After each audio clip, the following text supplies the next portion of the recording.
It started long before we moved into the house, even before we had purchased the house at 126 Aspen Street. We were interested in buying a small house in Cripple Creek. Two girls were renting the house at that time. One of them asked me if I knew that the house was haunted. I laughed and said no. I've always wanted to own a haunted house. The girls said strange things had happened in the house, especially around the bathroom. There were loud knockings on the bathroom door. The light, which was located on the outside of the door, would go on and off when one of them would be taking a bath, and the other one was gone. I thought at the time they were imagining things. We bought the house and went back to Florida. My husband was soon to retire from the Air Force. We would be moving to Cripple Creek when that happened. When the two girls moved out, a single mother with two small boys moved in. Her mother and father came from California to care for the little boys. Later, they were to become very good friends of ours. The grandmother later told me some strange happenings while they were living there. One night she noticed a large rock was against the door in the small bedroom where the little boys slept. She asked them why. They said to keep the man out of the room. They said he was dressed in a long coat and a funny hat.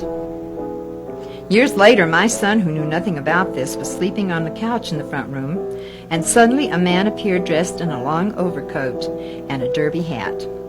The man stood there for a second and then disappeared. Could this have been the man with the funny hat? The grandmother had heard noises and knockings that she could not explain. We moved into the house in 1974. From the time we moved in, things started happening. Articles would disappear. I would hear knockings on both the front and the back door. I was alone in the house most of the time as my husband traveled a lot in his new job. I would hear heavy footsteps throughout the house. Drawers would open and close by themselves. Parties would suddenly go on in the kitchen. I'd hear laughter and glasses touching each other, as in a toast by an invisible guest.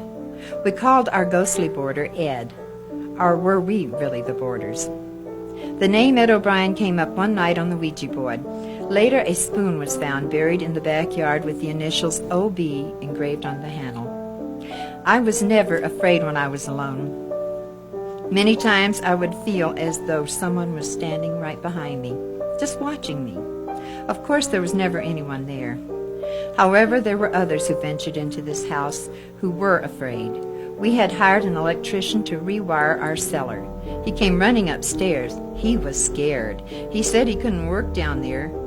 There was someone or something down there with him. He left and never came back. Our cats and dog were also affected by the ghost. Suddenly our dog would start barking at the wall as if someone was standing there. The cats would stare at something I could not see, but the fur would stand up on their backs and they would become agitated. My husband always said that it was my imagination, until one night he felt a cold hand on his face, as if someone was trying to whisper something in his ear.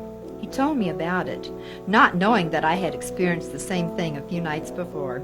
We both heard loud hammerings on the roof at the same time. The whole house seemed to vibrate. My husband even climbed on the top of the roof, but there was nothing there. Not even a breeze was blowing that night. The hammering stopped soon after. The funniest thing that happened was when some friends of ours from Virginia came for a visit. We didn't say anything about our ghost, but one night the man said someone had rubbed his back during the night. His wife swore it wasn't her. We then told them about Ed.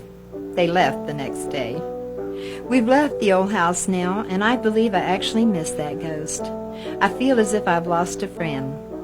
Life was never dull in the house on Aspen Street.